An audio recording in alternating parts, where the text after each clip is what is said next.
ওই যে আছে না, আভি তো মজা আয়েগা না গুরু। হ্যাঁ, তো মজা আসবে, দেখতে থাকুন। আমি তো প্রথম থেকেই বলছি যে দেখুন, ভোটের রাজনীতি আর এই নাটকটা বাঙালিরা দেখতে দেখতে অভ্যস্ত। এখন আমরা একটা নতুন নাটক দেখবো, এইবারের নাটকটা একটু অন্যরকম। দুই চোরের নাটক। এতদিন জানতাম চোরে চোরে মাসতুতো ভাই, এখন হঠাৎ করে দেখছি মাসতুতো ভাই আর নেই, হঠাৎ করে অন্য বাড়ির হয়ে গেছে আর কি, ওই ভারতী ঘোষ টাইপের, মানে সৎমা এরকম টাইপের আর কি।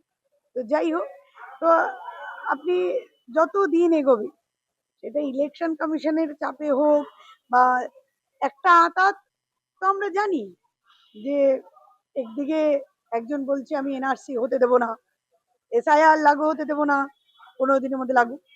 দেখুন, একটা ন্যারেটিভ তৈরি হয়ে গেছে। যারা সংখ্যা লঘুরা রয়েছে, যারা এই যে মুসলমান ভাই বোনেরা, তাদেরকে যে গিমিকটা দেওয়া হচ্ছিল যে ভাই আমি মসিহা, আমি আছি, আমি ওয়াকফ লাগু হতে দেব না, আমি এসআইআর লাগু হতে দেব না।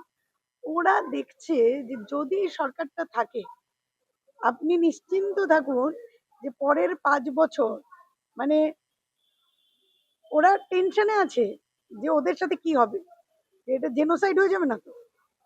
মানে এই কারণে বলছি যে আজকে মমতা ব্যানার্জি যেইগুলো বলছে সেইগুলোই কিন্তু দেখুন, 15 দিনের মধ্যে ওয়েবসাইট বন্ধ, আমরা কেউ করতে পারছি না, ওয়াকফ সেম ঘটনা ঘটেছে। আজকে মানুষকে দেখানোর জন্য ও একটা নাটক করেছে যে ঘুগনি রেসিপি নিয়ে আমি ইডির সামনে দেবে, মানে বুঝতেই পারলাম না এটা ইন্ডিয়া না বাংলাদেশ, তাই তো। তবে হ্যাঁ, একটা ভালো দিক যে আমরা দেখেছি এর আগেও রাজীব কুমারের জন্য ধর্নায় বসেছেন, অমুকের জন্য ধর্নায় বসেছেন। দেখুন, রাজীব কুমারের জন্য ধর্নায় বসতে পারে, কিন্তু আমাদের যেটা ন্যায্য দাবি তার জন্য ধর্নায় বসলে লোকেরা, সেটা আশা কর্মী হোক, সেটা শিক্ষকরা হোক, তখন পিটিয়ে উঠিয়ে দিচ্ছে। তো যাই হোক, আমরা এই নাটকগুলো দেখে অভ্যস্ত। তো ইডি আসলে আগামী দিন থেকে তাহলে যার বাড়িতে ইডি আনা ফাইল নিয়ে যেতে পারবে, এটা একটা তো, যে দিদি একটা ইনস্টেন্স রেখে গেছে। তো দেখুন, আপনি জানেন যে এখন 500 টাকাটা 2000 টাকা হয়ে যেতে চলেছে। রাজনীতিটা হলো টাকার খেলা চলছে না, সিন্ডিকেটের উপর বেস করে একটা দল টিকে আছে। হ্যাঁ, যে টাকা ছড়িয়ে দিলাম মরিমুরগির মতো, ভোটটা আমার হয়ে গেল। তো টাকা দিয়ে আমি যখন একটা লোককে কিনে নিচ্ছি, তার দাবি তো আমি শুনবো না। আর আর এই বিজেপি তৃণমূলের সংঘাত, এটা এতদিন গোষ্ঠীদ্বন্দ্ব ছিল, নিজেরা নিজেদেরকে মারধর করতো। এখন আমি কদিন আগে বলেছিলাম যে এই জিনিসটাই কিন্তু আমরা দেখবো, এই চিত্রটাই, যে আপনার বলি কংগ্রেসের কিছু নেই, সংগঠন নেই, এই যে দুই চোরের যখন লড়াই হবে না, আজকে আপনি দেখুন না, প্রায় 35 লক্ষ ডেড ভোটারের নাম বাদ গেছে। তার মানে পার অ্যাসেম্বলি এতদিন 12,000 করে ভোট পড়তো, তৃণমূল দিত। এটা তো মানবেন যে ছাপ্পা ভোটটা দিত।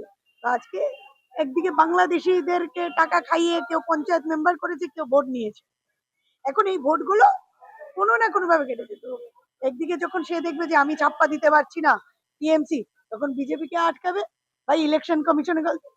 দেখুন, আমাদের একটা সুবিধা, এই দুই চোরের লড়াইতে যারা সতের পথে আছে, আমার মনে হয় মানুষ এবার বিবেচনা করবে, বিশেষ করে যাদেরকে বলেছিল যে যে গরু দুধ দেয় তার লাথি খেতে হয়।